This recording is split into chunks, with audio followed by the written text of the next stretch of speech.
Hello, friends. I'm Kendra Losee from KendraLosee.com, and you've tuned in to the Invisible to Invincible podcast, where unapologetically driven business owners share their journey from hidden gems to industry leaders. Together, we'll uncover the secrets, mental shifts, and business strategies that turn hidden gems into undeniable forces.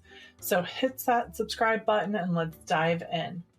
Our guest today is Dr. Amanda Bell. Amanda has a PhD in educational policy. What this has meant for her is that she knows a lot about data, how to collect it, and how to make it meaningful for organizations and individuals.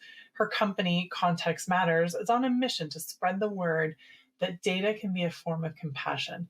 Amanda has been doing organizational effectiveness and developmental research for the past 15 years. She is a certified life coach because she knows that someone can have the best data, but not get to the point that they're using it. She works with individuals and organizations to reimagine their relationship to work. Welcome, Amanda. It's great to have you here. I am so glad to be here. I always love talking about all things business. Fantastic. So you have a business called Context Matters. And clearly, we're talking today about practicing compassion with time tracking. And I am so fascinated by both of those topics. So, can you start by telling us a little bit about your business and when you started it? Sure. I started my business in August of 2021 when I filled out the paperwork on the state's website to get my LLC. And it would be really funny to sit next to that version of myself because she would be completely flabbergasted that I'm doing now what I am doing. Yes.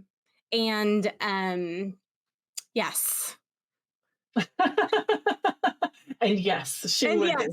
So, what was the motivation to start your own business? Because it's such a big leap, especially with your background and the places you've worked.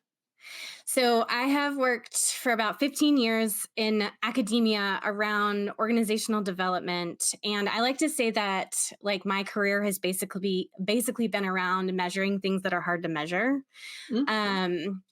And I have really loved it. If I had, again, a version of me in my like early 20s would also be flabbergasted. So I have 2 degrees in humanities, and my plan was to get a PhD in art history. Like I used to study new media art and psychoanalysis. Art history, while it does have a lot of facts, is a little bit different than data and organizational development. And so that's where all of my compassion stuff and my different perspective on data comes in. Because it's like one conversation that I need to have somewhere is about visual language and about the information that is in that.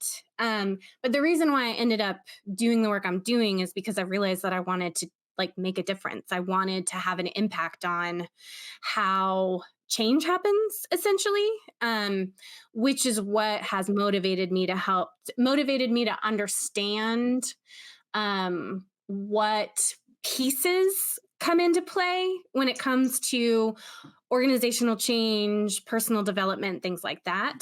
I promise the humanities and art history background really helps with that part.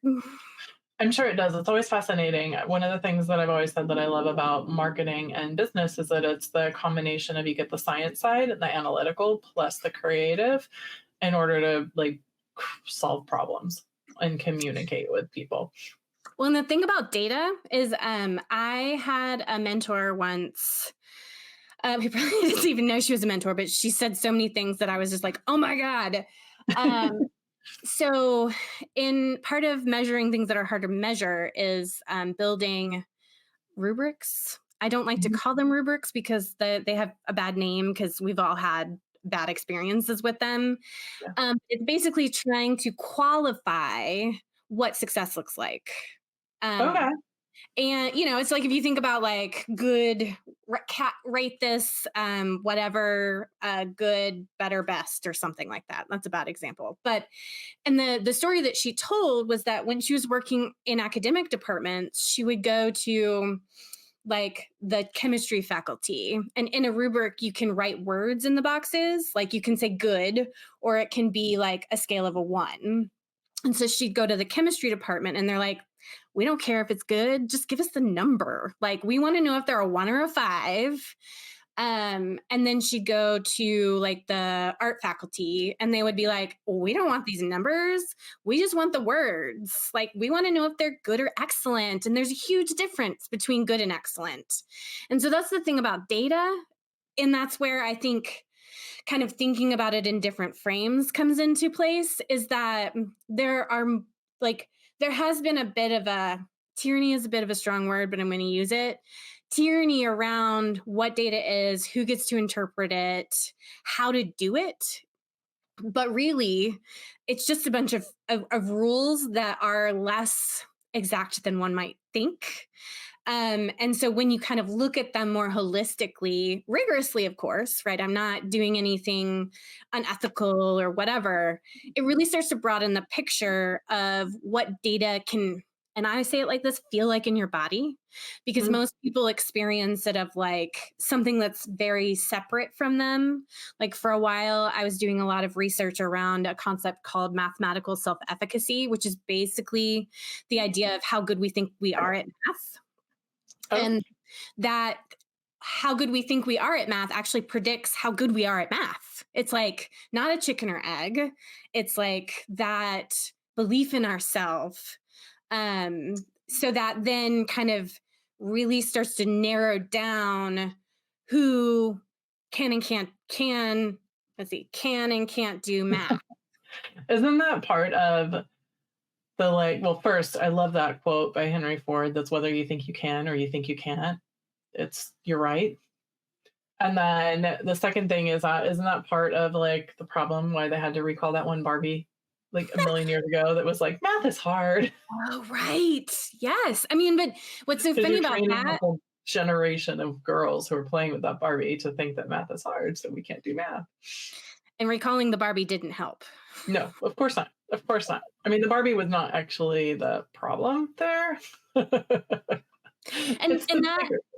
that is why context matters, right? We think the Barbie is the problem, but it's actually the, like as an art historian, looking at the ways in which photographs were taken, for example, like there's so much more to the picture of a Mhm. phenomenon than we really are able to give it credit.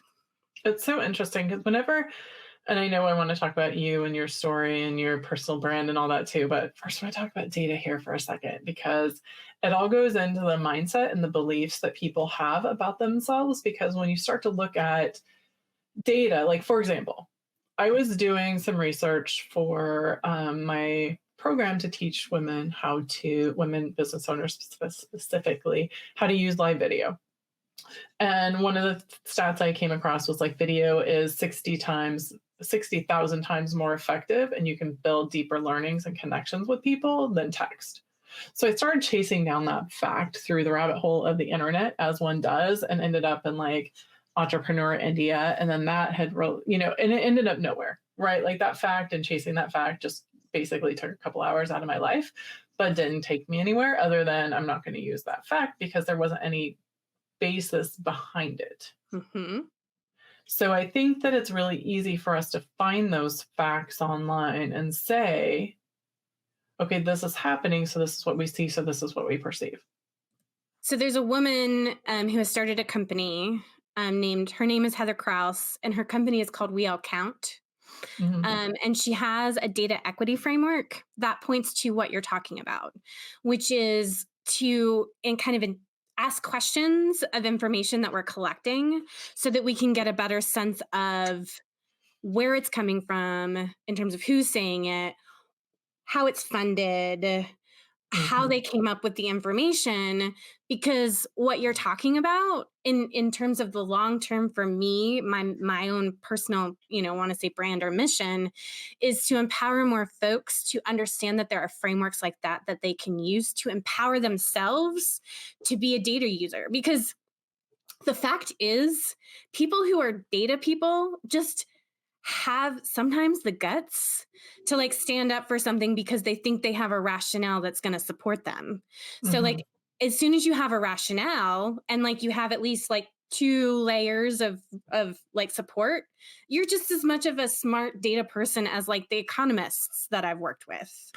That's so interesting because it's always interesting that when you can look at data, and one of the things that I always talk to business owners about is because there's a lot of when you look online and when you look on YouTube and when you look on TikTok and the social media platforms, right? There's a lot of younger faces that are business owners and they're promoting their business. And awesome. I love that. It's great for them. But when you look at the data, most business owners are over the age of 40. Mhm. And And they're so there's men. a yes, also male.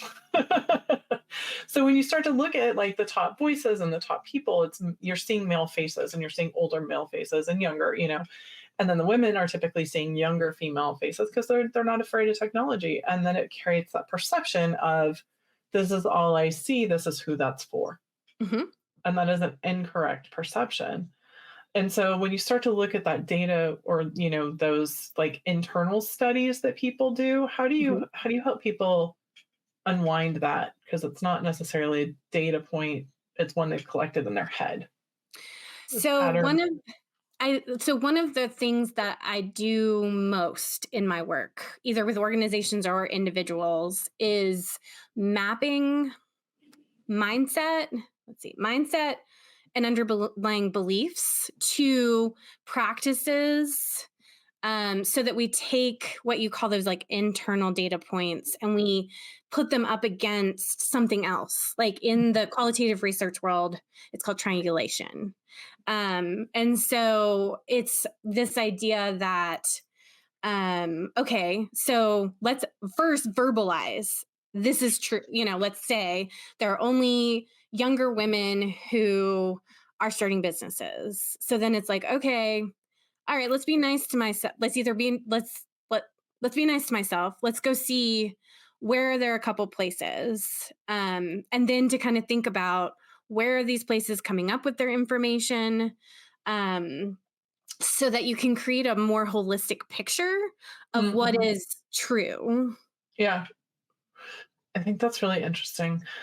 Now, I have a question for you about starting your own business. Given all of this, and given your propensity for planning and organization and leaving academia, which is, I've been in there, academia as well, it can be very stable, and people that go there can stay there for a lifetime, basically. What made you decide? What was your motivation to start your own business and to be able to practice all of this? Um, honestly, my motive lots of different motivations. I actually tried to get my boss to fire me so that I could get severance and it didn't work. But one thing is that I knew I was meant to do bigger and greater things and that it was very clear where I was working given the way I look as well as my approach was not as welcome as I needed it to be to continue. So I like owed it to myself to believe in myself, essentially. And in my experience, the best way to learn how to believe in myself is to do things that show me that I believe in myself. Mhm. That's really powerful. Because I think that one of the things that I run into a lot is people who believe in their self. They have this feeling that they were meant for more, but they either don't act on it, they don't, and then the reasons why they don't act on it are varied, right? Time, money, beliefs that they can't, all of those things, the risk is too great, that kind of approach. So the fact that you did, especially being the planner, coming from a very stable type of place into this unknown, did you know how unknown business ownership would be? No, I mean, literally, I didn't want to leave my job until I had like at least gotten a couple clients and like made a plan of like what my financial picture would look like 6 months down the road, what my client structure would look like. And within an hour that like went out the window. I mean, it wasn't an hour because I probably would have freaked out and like put the brakes on. But the version of my business now, I mean, anyways, the version of my business now is categorically different than what it was in August of 2021. And how do you feel about that? Oh, I have lots of feelings about that. What I keep coming back to is that I still choose this every day, and that um, I am glad I didn't know then what I know now, because it would have been too much. It would have been too overwhelming. And I am a person that, for better or worse, I have to learn things on my own. Like, no one can tell me, oh, this will be this way. I'll be like, sure, great, thanks. But That's I for have to you. do Yeah. it. Right. And one of the things that I have had to kind of settle into in terms of where I am now versus where I was then, and this goes to time tracking actually, is so one of the first times I tracked my time, I felt like shit because I looked at my time and I was spending so much time like meeting with other entrepreneurial women or in coaching or on walks by myself. And then after sort of the shame spiral went away, what I have come to realize is that being the person that I am, building my business is as much about building me as it Mhm. is about building my business. And so I had left a marriage, or I got divorced a number of years ago. And when I left my marriage, I didn't really have a network of folks. And so in order to have the supports and I don't like the word resilience, but in order to have what I needed for this business, that was something I had to build. And I had to have compassion for myself that it didn't look the way I thought it was supposed to, right? Like I wasn't churning out content 5 hours at least every day, but that I was spending at least 2 hour, 5 to 10 hours a week with colleagues, mentors, those sorts of things. And that was what I needed in my business at the time. Isn't it amazing how we get to the same place? I've been talking about, I did several lives earlier this year, and I was talking about how what we think is it needs to be this perception, right? Like all those videos about the perfect morning routine for business of successful people, or whatever those perceptions are of what we think we need, we still get back to what we actually need. Yeah. And one of the things that I really was focusing on earlier was I was really successful in my corporate career and, academia and corporate, however you want to describe it. When I started my own business, I had no idea the mindset work that I had not done that needed to be done. And that is absolutely a journey that's changed everything in terms of what I do, how I approach stuff. And I think it was always there, like these ideas that I have, but they were just so buried down because it's easy to bury stuff down when you keep yourself busy 60 plus hours a week. Well, there's a difference between thinking something and actually doing it. Like Absolutely. we can convince ourselves that we think something and we think something is going to work, but it's a whole other thing when we actually embody it. Absolutely. So back to time tracking here for a second. One of the things that I was talking to Amanda about before we went live is that it was really interesting because I was working so much when I first started and I was so exhausted because I had these beliefs where I went from being like a VP at a university in their marketing department and then, running agency departments. And when I started my own business, I had this belief that I didn't know. Like I needed to get my hands dirty again to truly understand how to best help clients. And so I was constantly listening to podcasts, trying to update my brain, trying to learn everything I could and work with clients. And I was exhausted all the time. And it wasn't until I pulled out and just did a couple days of time tracking because my ADHD doesn't love many days of time tracking. But I found that I wasn't taking breaks. I thought I was taking like half hour, 45-minute breaks and just like squirreling away time, but it was really like 5 or 10 minutes. And then the amount of time I thought that I was like relaxing, walking my dog, I was actually listening to podcasts and things that would help me for my business. And so my actual down and creative time that we all need to recharge was down to it was something stupidly embarrassing. So we're not going to talk about it, but just understanding the importance of looking at where we're spending our time, looking at how we treat ourselves once we find that. Can you talk a little bit about some of your insights and working with clients around that area? So one of the things that I do for everything is I've adopted what I call a values neutral lens. So from a data perspective, it's that there are no wrong or broken things. There's only places that we can ask more questions. And so, because one of the things that I get often, I've started calling it the conscious calendar. So it's the idea of being a conscious business owner and building our calendar around that. Mhm. Is that most folks are like, I really just I don't want to see it. Like, if I don't look at it, then maybe it won't feel so shitty. And the thing about it is that it's also an experience to be in a place where you get to be accepted and compassionate about everything you do. Like, of course, you didn't get to work until 10 o'clock because your child didn't sleep the night before. Or, like, of course, like, you only worked for 3 hours that day. But, like, in that 3 hour, like, just one day this week, I could not seem to sit down and work. I, like, was in my feelings and had some tears around some things and called a friend and took a nap and probably did something else. I was feeling really shitty about myself. But then I happened to sit down at my desk before going out into the woods because I love being in the woods and picked up the phone and called this person who's like been in the back of my head. I haven't talked to in like 5 years.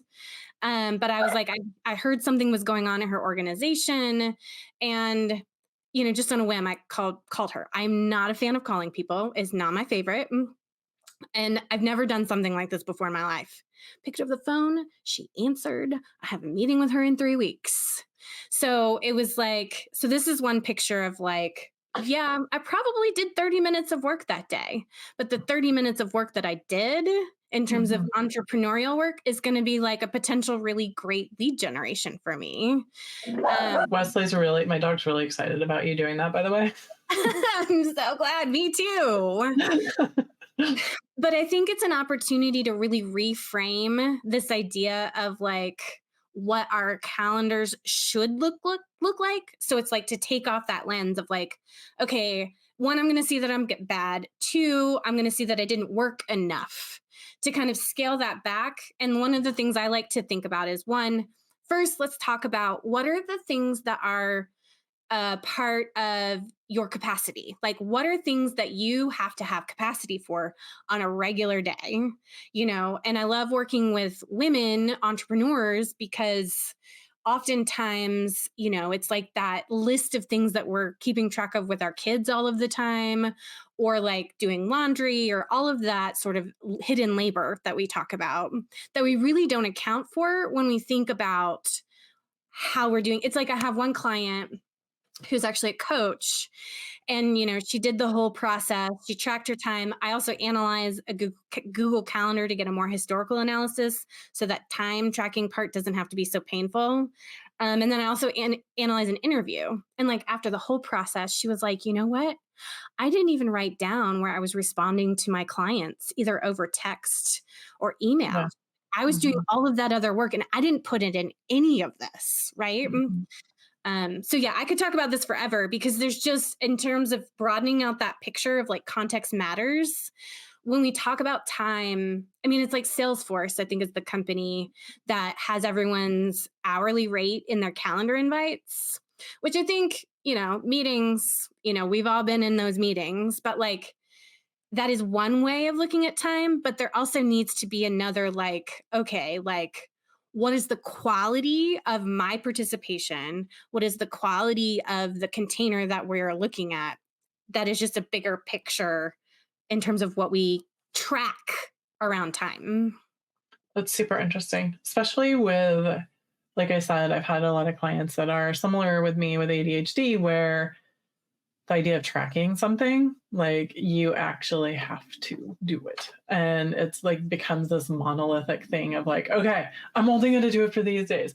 But then to your point, like one of the things that I took away from time blocking, because I got tired of moving all the blocks around, but I kept the ones where I have to walk my dog and do my morning process in the morning, and I have to walk my dog in the evenings. Like these are the non negotiable time blocks of time. And then everything else has to fit in there because after that I'm not, unless I do yoga in the morning and then, things shift around. But the dog walk time absolutely stays because it has to happen. It's non-negotiable and it's something I enjoy doing. It's just so fascinating. Yeah. And I think I talk about time all of the time.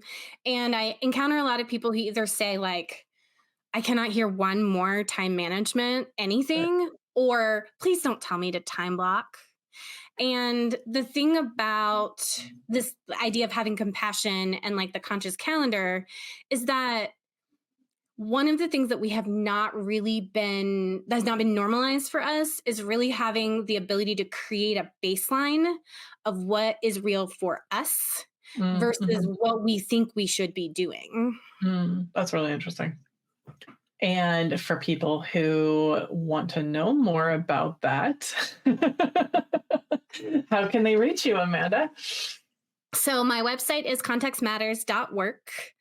Right now, I'm in the process of changing the name. There's a page, it's /time audit for what I'm now calling the conscious calendar because I think it does more justice to it.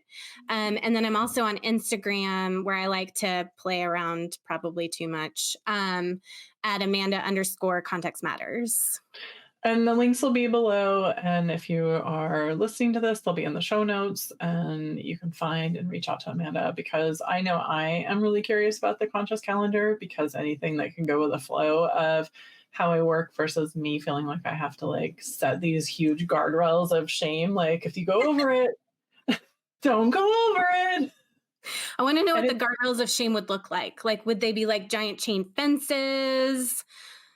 I kind of pictured, so I'm located in San Diego, so I did picture a little bit of that Mexican California border, right? Like that's a really big guardrail. I'm not talking about like little bumpers on the side of, of Yeah, like in bowling. bowling. Yeah, like I'm talking about like giant guardrails of shame where if you like don't go over this or if you don't do this thing, all of a sudden that shame hits. And as a business owner, I think it's really hard for us as a woman business owner. I think it's hard for us to let go of those things that we're supposed to do because the list of Mhm. things we are supposed to do is so overwhelming Mhm. that a lot of times we find ourselves adding more to it when it doesn't need to be there. Yes, 100%. There are lots of books that can help with that too. That's always my answer Fantastic. to everything. Fantastic. Amanda, this has been so great having you here. I really appreciate you being a fantastic guest. And those of you listening, absolutely tune in, follow Amanda, find her, learn more about the conscious calendar because it sounds like it can just do a tremendous amount of help for all of us as business owners and, corporate people too, because it's just so powerful. And, no matter how you look at your time, how you look at data, how you look at the things that you're perceiving that are working against you, when actually you can work with it. There's no against, time's a thing. So thank you all for joining. Amanda, thank you for being here and being so patient. It's been fantastic. And until next time, I'm Kendra Losee, and thank you.